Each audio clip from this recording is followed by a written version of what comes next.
This is when the conversation, I think it does become a little bit more narrowed down because we've talked about the NES and the Super Nintendo, but now, my friends, it is time to talk about the defining game for us with the Nintendo 64. Keeping in mind that, once again, this is far more than our favorite game of all time. It is the significance of the game in that specific console. So in your case, Ryan, just to follow up on the previous topics, why is Ocarina of Time or Majora's Mask your favorite N64 game? Yeah, you presented it perfectly because I had to. It's probably it changes every month, but both of them are amazing. Ocarina of Time for the month of April and May. For like, now, I'm going to go about? with Ocarina of Time just because it's a little bit of a smoother experience. But I do love me some Majora's Mask. But Ocarina of Time, it made 3D Zelda what it is and was pretty much a successful formula up until Breath of the Wild kind of shook things up a little bit. Introduced Z targeting, which is a staple in many games, including Dark Souls that you see today. So that really adventure style 3D combat and just having really good dungeons, really good music, just an unforgettable experience. It was kind of this larger than life game that, even though the graphics have vastly been dated, like, your imagination ran wild with that game. And when you went to the Gerudo Desert, it felt like the desert that you see now in Breath of the Wild. Like, that's what you imagined you were playing as a kid, and eventually now, many years later, became a reality. But just a absolutely amazing game that's considered one of the greatest games of all time. Majora's Mask, a very different follow-up for, I think it's a Zelda fan's Zelda game, but neither of these games are my pick for the Nintendo 64, as important as they both are. See, for me, as far as favorite game, the answer has got to go to WWF No Mercy. Not just because I'm a really big wrestling fan. You can hate wrestling. You have either heard about this game, or you've played it, or you had the wrestling fan friend that told you, hey, grab the controller because we were going to play 4 players. And to think that in 2021, you could find any wrestling fan and ask, which is your favorite wrestling game? There's a very high percentage. The answer is going to be, Here Comes the Pain on the PS2, or this game right here. So think about the generations, people. We're talking about 2000. That is 20. Oh my goodness. I just saw the calendar. I'm like, man. And we do have an episode talking about No Mercy, if you'd like to listen to that. No Mercy, I loved it at the time. I rented it probably more times than any other game. Having replayed it recently, it definitely has not aged the greatest in some areas. Still very solid though. I'm not a fan of, like, the limited time window to do a special move. Oh yeah, it takes skill. It's very, very frustrating to me. But other than that, like, even the animations still look, that Stone Cold Stunner animation, still one of the best. Still one of the best. Everybody always had, like, the replay when you win the match. It's like, hey, leave that running for like 30 minutes. We would. I'd just leave that running for like 20 minutes. Now, Ryan, you mentioned that Ocarina of Time or Majora's were not the defining game for you. So which one would that be for the N64? I hate to go with the most obvious pick, so I'm going to shift gears for a minute to do just an honor. Can I do an honorable mention? Go for it, man. Okay, and maybe this is your pick, but hopefully not, and I don't steal your thunder. But I do think Goldeneye needs to be mentioned because even though Nintendo isn't known for its FPS games these days, it really was a big step in the console FPS multiplayer games. And Halo kind of took that ball and ran with it much, much further. But GoldenEye was that first step for that, especially for local multiplayer, because we haven't really seen that era since. Xbox did have the local LAN gameplay for a little bit, but this was like really the golden era, no pun intended, for like local 4-player FPS gameplay, and I had a lot of fun with that. But I have to go with the most obvious for my actual number one pick in Mario 64, because it is the template, the blueprint for 3D platformers. And even though we don't see them as often as we should anymore, it was incredible what they were able to do. And for a long time, I'm a big fan of Banjo-Kazooie and those, Banjo-Tooie, those some of the other later platformers that came out after Mario 64. And I kind of like put Mario 64 to the side for a while. But having over the last few years playing it again, there was so much about Mario 64. Like as a kid, I didn't even realize how impressive it was. The fact that like how much momentum is taken into account with the movement of Mario. And if you watch Mario 64 speedruns, if you've never seen a Mario 64 speedrun, it's amazing. I highly, highly recommend you watch it, even if it's not something you're generally particularly interested in, because it's one of those games where movement is so important in the versatility that of Mario's movement, and all these like extra moves that a lot of people don't even use ever in a playthrough can be really important. And it's super interesting, and it's what makes that speedrun like 25 years later still something that people are like very intensely interested in and spectate and watch on Twitch all the time. And just the fact that they got that right in their first game is incredible. And on top of the whole star there was system, no template. Yeah, you could just say like, "Oh, Ryan, they should copy that other 3D platformer."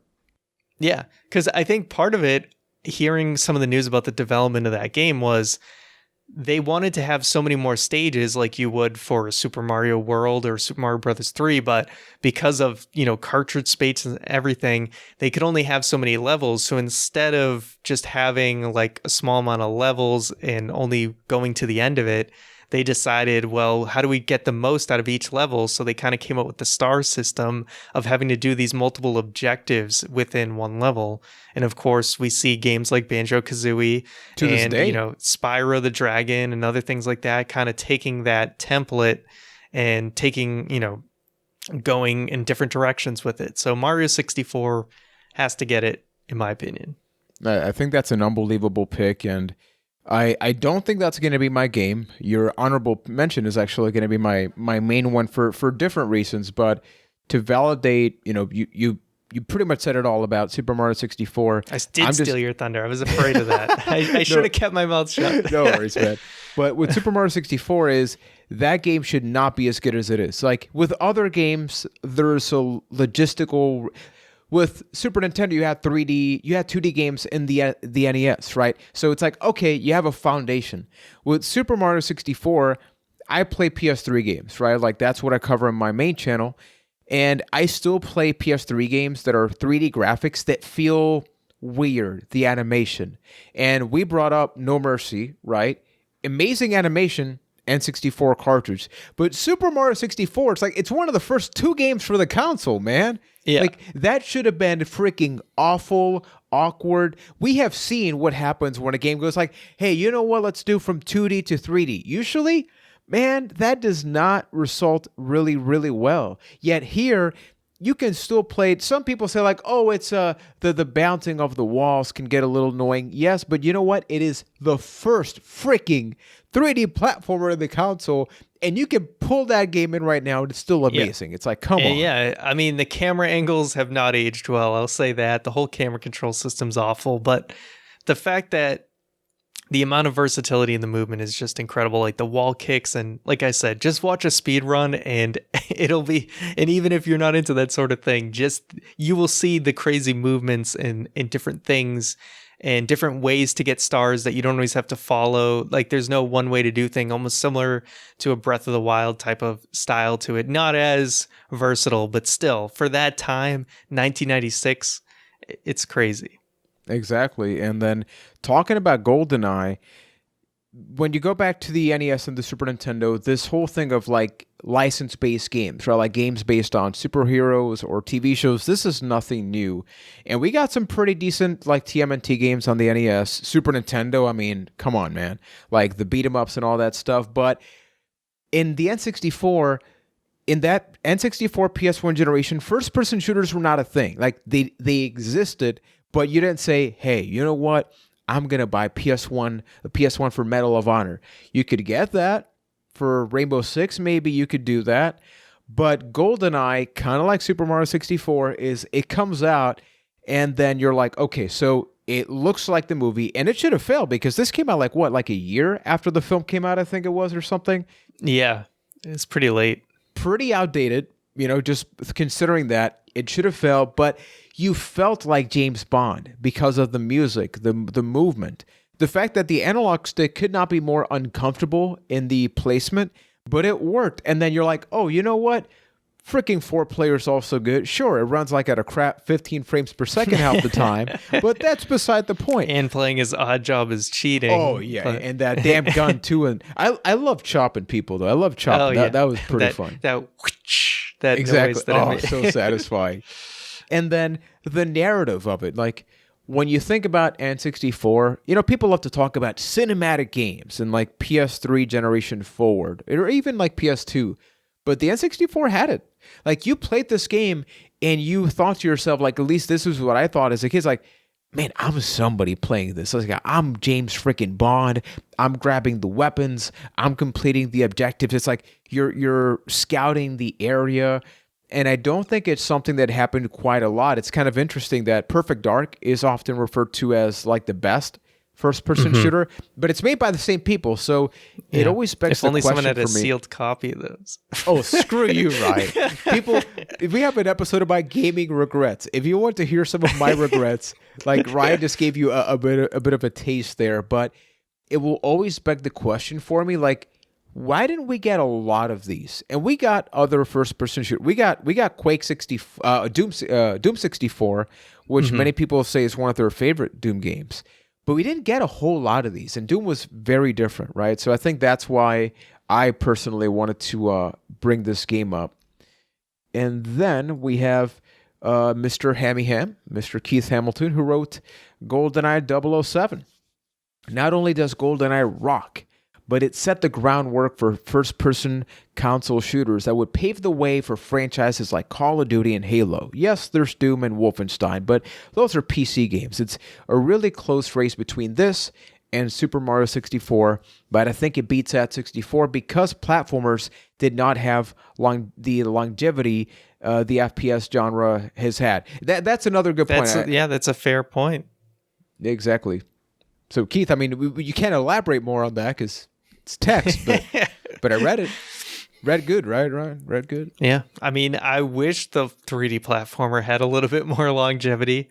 There's some out there. You just gotta, it's not quite the world it used to be. Yeah, like when the PS2, and we'll talk about this just so everybody knows, like we'll eventually get to other consoles and stuff, and you see a harsh dip, like these 3D platformers stopped existing for a while. And same thing with fighting games, and people kind of forget that. But then quickly mentioning some other mentions, Ace Bunny mentioned Banjo-Kazooie. Girahim mentioned Ocarina of Time. Chris Collects Things mentioned, I'm biased, but Banjo-Kazooie. Madross mentioned GoldenEye 64. Sir Meatwad with a tie between 64 and GoldenEye.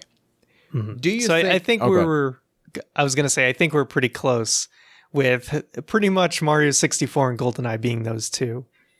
Exactly. And everybody, like, Ryan's dying, people. Like, you got too worked up with this, man. Too worked up, right? I did want to touch one thing on Banjo-Kazooie, though, because I think one of the reasons Banjo-Kazooie is so memorable is because I think it succeeded in the areas where maybe Mario 64 kind of was lacking, and that was really like the world building and just like the prettier and more memorable like environments, whereas like Mario 64 really just kind of, it was pure gameplay. The story was not important. The environments weren't exactly pretty, but Banjo-Kazooie kind of made this like great platforming in this like very imaginative and like immersive world. And with new characters. I mean, we got him in Diddy Kong Racing and all that, but it's like Mario was Mario, right? You slap that on a cover and it'll get a couple of purchases. So everybody watching and listening, if you're in the podcast apps, hopefully you've enjoyed the full conversation about the NES, the Super Nintendo, N64. If you're on YouTube, what we do is we split these episodes because it's a lot more palatable, right? It's like, especially like I'm somebody that sometimes I got 10, 15 minutes to check out something. Hey, let's listen to NES and then Super Nintendo. So the conversations are definitely going to continue. And thank you so much to everybody on the Discord. It really did help validate, right? Because sometimes we may have an opinion that none of you agree with, and that's fine. But at acasttothepast.com, we got all those people. Thank you for everybody supporting, over 10,000 listens on podcast apps. That is just freaking awesome. And if anybody wants to connect with us, you can also do it on Twitter at acasttothepast. We've said the podcast name so many times, Ron, but we got one more for you, right? Yeah, one more on a cast to the past. I wanted to do PlayStation next, man. Let's get that. I got thunder. Opinions about that. I stole your thunder on that on Mario 6, whatever. N64. I'm sorry. What? I stole your thunder. I don't even know what I stole your thunder. I still feel guilty about it. Hey, thanks for checking out the video. If you liked it, please consider subscribing, and we are also available on podcast feeds. So search the name, click on the Sword and Stone, and enjoy a brand new episode every single Sunday.